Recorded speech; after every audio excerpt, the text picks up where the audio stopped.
Quand on gère un projet, on est souvent obsédé par les plannings, les budgets, les outils, mais on oublie presque toujours l'élément le plus critique, celui qui peut tout faire basculer. Aujourd'hui, on ne va pas parler de tableur ou de diagramme, non, on va parler de l'humain. C'est là que se trouve la véritable clé du succès. Alors, juste avant de plonger dans le vif du sujet, j'ai une question pour vous. Oubliez la technique, les contraintes financières, les délais impossibles. D'après vous, quelle est la cause numéro 1 de l'échec d'un projet? La réponse est d'une simplicité désarmante. Et oui, ce sont les gens. Leurs attentes, leurs craintes, leur pouvoir, leur résistance au changement. C'est l'humain. C'est pour ça que la gestion des parties prenantes, ce n'est pas juste une petite case à cocher dans le plan de projet. C'est littéralement le cœur du réacteur. Bon, alors, comment on s'y prend concrètement? Voici notre plan de match. On va commencer par identifier les acteurs, ensuite on dessinera une carte pour comprendre leurs influences, après ça on établira une stratégie, puis on passera aux actions pour la mettre en œuvre, et enfin on regardera le bilan pour s'ajuster en continu. Allez, c'est parti. Première étape, donc, les acteurs. C'est la base de tout. Avant même de penser une stratégie de communication, il faut d'abord répondre à cette question fondamentale. Mais au fait, qui est vraiment concerné par ce projet? Alors, la définition officielle du PMBOK est très claire là-dessus. Une partie prenante, ce n'est pas seulement le client ou l'équipe projet. C'est toute personne qui peut influencer le projet ou être impactée par lui. Mais attention, la nuance la plus importante, elle est à la fin. Ou se percevoir comme étant affecté. Ça change tout. Parce que dans ce domaine, la perception, c'est la réalité. Et dès qu'on commence à faire la liste, on se rend compte que le monde est vaste. Bien sûr, il y a le sponsor, l'équipe, mais on doit aussi penser aux managers des autres départements, aux utilisateurs finaux qui vont devoir vivre avec notre solution, aux fournisseurs et parfois même aux agences gouvernementales. En fait, un projet ne vit jamais en autarcie. Il est au milieu d'un écosystème humain vraiment complexe. On passe à la deuxième étape, la carte. Bon, on a notre liste de noms. C'est un bon début, mais une simple liste, ça ne nous avance pas beaucoup.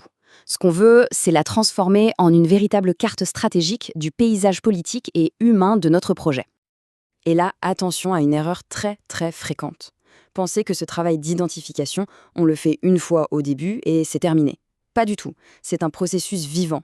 Une nouvelle personne est nommée à un poste clé, un partenaire stratégique arrive, votre carte doit être mise à jour en permanence pour ne pas devenir obsolète.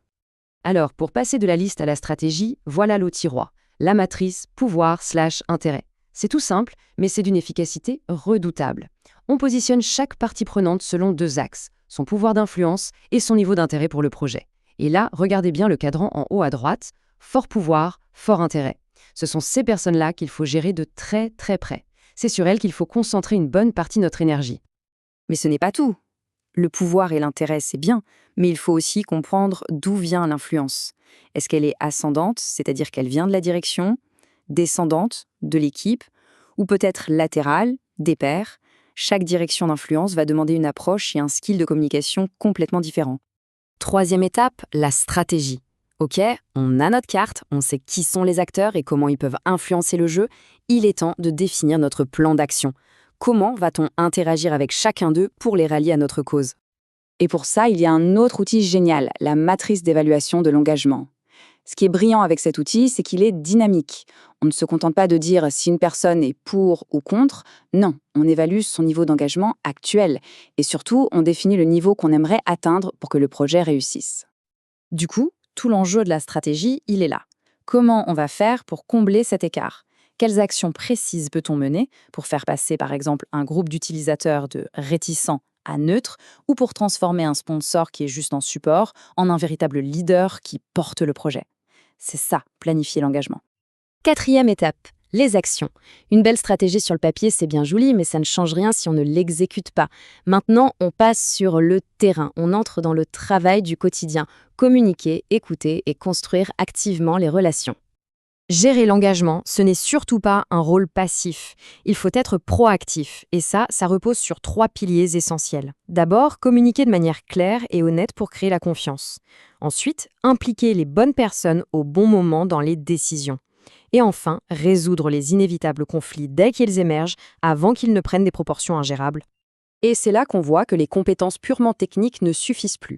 Pour réussir, il faut maîtriser des compétences humaines, savoir gérer un conflit, avoir une conscience des différentes cultures dans l'entreprise, être un bon négociateur et bien sûr avoir une fine conscience politique de l'environnement dans lequel on évolue.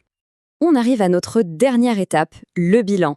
Parce qu'on le sait tous, aucun plan ne survit au contact de la réalité. Un bon chef de projet doit donc être comme un capitaine de navire. Il a un cap, mais il surveille constamment la météo et ajuste sa trajectoire en temps réel. Ce suivi, c'est tout simplement la boucle de feedback de notre système.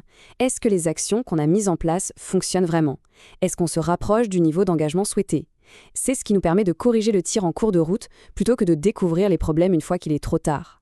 Pour être concret, ça veut dire comparer en permanence le plan et la réalité. Par exemple, on avait prévu d'envoyer un email par mois à tel département pour les tenir informés. Mais sur le terrain, on se rend compte qu'ils se sentent complètement déconnectés. Le constat est simple, le plan n'est pas bon. Il faut l'adapter et vite. Au final, tout ce processus, tous ces outils, ils servent un seul et même but. Et cette phrase le résume parfaitement. L'objectif, ce n'est pas de faire plaisir à tout le monde, c'est impossible. C'est d'augmenter le soutien et de minimiser les impacts négatifs. C'est un jeu d'équilibriste permanent, mais c'est ça qui maximise les chances de succès. Alors, pour finir, j'aimerais vous laisser avec une question à appliquer à votre propre contexte, à votre projet actuel. Si vous deviez identifier une seule relation, une seule personne clé, dont le soutien ou au contraire l'opposition peut faire réussir ou échouer tout votre projet, qui serait-ce? Rien que le fait d'identifier cette personne, c'est déjà faire un pas de géant.